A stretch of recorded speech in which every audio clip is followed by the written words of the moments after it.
అమరావతిని ఒక ఎడ్యుకేషనల్ హబ్గా అంటే గ్లోబల్ ఎడ్యుకేషనల్ హబ్గా మార్చాలని ఏపీ సీఎం చంద్రబాబు నాయుడు గారు సంకల్పించారు. దానికి మీ ఆలోచనలు కూడా తోడయి అటువైపు అభివృద్ధి బాటలో అడుగులు వేస్తూ ఉన్నారు. అసలు ఇది ఎలా సాధ్యమైంది? అమరావతికి సంబంధించిన వివరాలు తెలియజేయండి. రాష్ట్ర విభజన తర్వాత ఆంధ్రప్రదేశ్కి ప్రఖ్యాత విద్యాలయాల అవసరం ఎంతైనా ఉందని ముఖ్యమంత్రి చంద్రబాబు నాయుడు గారు గమనించారు. తదనుగుణంగా ఏపీ ప్రైవేట్ యూనివర్సిటీస్ యాక్ట్ తీసుకొచ్చారు. దానికి తోడుగా ప్రఖ్యాత విశ్వవిద్యాలయాలు అయిన ఎస్ఆర్ఎం, విఐటి, అమృత యూనివర్సిటీలని ఆహ్వానించి అన్ని వసతులు కల్పించి తగిన ల్యాండు సౌకర్యాలు ఏర్పరిచి ఈ విశ్వవిద్యాలయాలు ఏర్పాటయ్యేట్లు 2017లోనే అప్పటి ముఖ్యమంత్రి చంద్రబాబు నాయుడు గారు వీటికి జీవం పోశారు. నేను ఒకటి చెప్పదలుచుకుంటున్నాను. రాష్ట్ర ముఖ్యమంత్రులు రాష్ట్రాభివృద్ధి గురించి రోడ్లు, భవనాలు, హాస్పిటల్సు ఇవి ఎక్కువగా మాట్లాడుతుంటారు. కానీ ఆంధ్రప్రదేశ్ ముఖ్యమంత్రి చంద్రబాబు నాయుడు గారు ఆ డెవలప్మెంటే కాకుండా ఆంధ్రప్రదేశ్ని ఒక ఎడ్యుకేషనల్ హబ్గా తయారు చేయాలనే దృఢ సంకల్పంతో ఈ విశ్వవిద్యాలయాల్ని ఆహ్వానించారు. మేము కూడా ఆ అవకాశాన్ని అందిపుచ్చుకొని యూనివర్సిటీ స్టార్ట్ చేసాం. ఎస్ఆర్ఎం యూనివర్సిటీ 2017 జూలైలో అమరావతిలో ఫంక్షనింగ్ స్టార్ట్ చేసాం.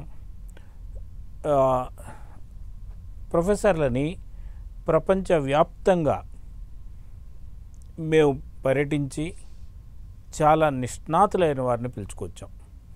Those who have obtained their PhD degrees from reputed institutions from India and abroad. అంతేకాకుండా ప్యాషనేట్, కమిటెడ్ స్టూడెంట్స్ని మా యూనివర్సిటీకి చేరేట్టుగా ఎంట్రన్స్ ఎగ్జామ్ నిర్వహించి మరియు స్కాలర్షిప్లు ఇచ్చి తీసుకొచ్చాం. ఈ రోజున ఎస్ఆర్ఎం యూనివర్సిటీలో 12,000 మంది విద్యార్థులు ఉన్నారు. BTech, MTech, PhD, BSc, MSc, liberal arts, science and humanities, management అన్ని కోర్సులు స్టార్ట్ చేసాం. మేము మెడిసిన్ కూడా స్టార్ట్ చేయదలుచుకుంటున్నాం. So that SRM university will be a holistic university having all branches of science, education, management, liberal arts and humanities. అదేవిధంగా VIT, Amrita విశ్వవిద్యాలయాలు స్థాపించబడ్డాయి. అయితే విఐటి ఇంజనీరింగ్కి ఫోకస్ చేస్తారు. ఇప్పుడు రీసెంట్గా కొన్ని నెలల క్రితం బిట్స్ పిలాని అక్కడ క్యాంపస్ స్టార్ట్ చేయడానికి ముందుకొచ్చారు. రాష్ట్ర ప్రభుత్వం వారికి స్థలం కేటాయించింది.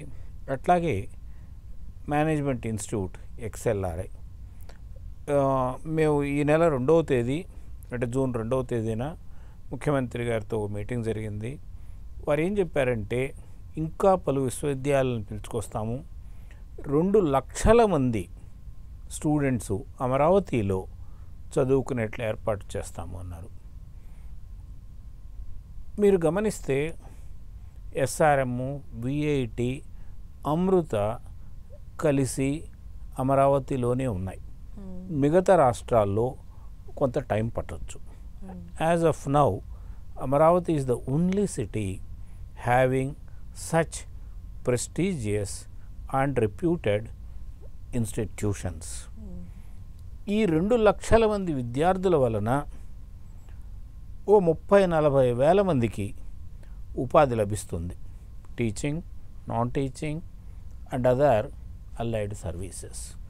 దాంతో అమరావతి సర్కులర్ ఎకానమీ పెరుగుతుంది. ఎప్పుడైతే 2 లక్షల మంది విద్యార్థులు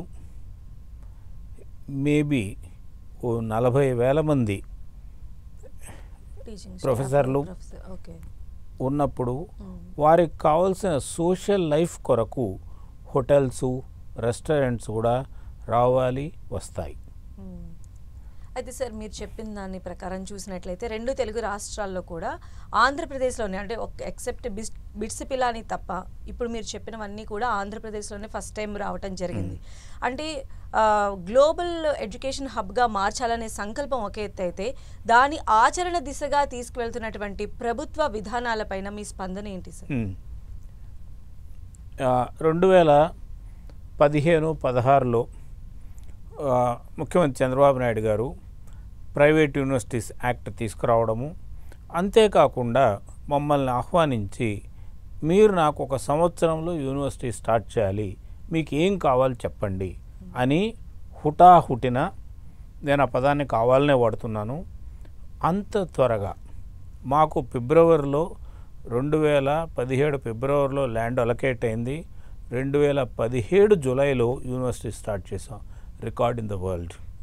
అది ఎలా జరిగిందంటే ముఖ్యమంత్రి చంద్రబాబు నాయుడు గారి సంకల్పం, ప్రోత్సాహ బలం, సపోర్ట్ వల్ల.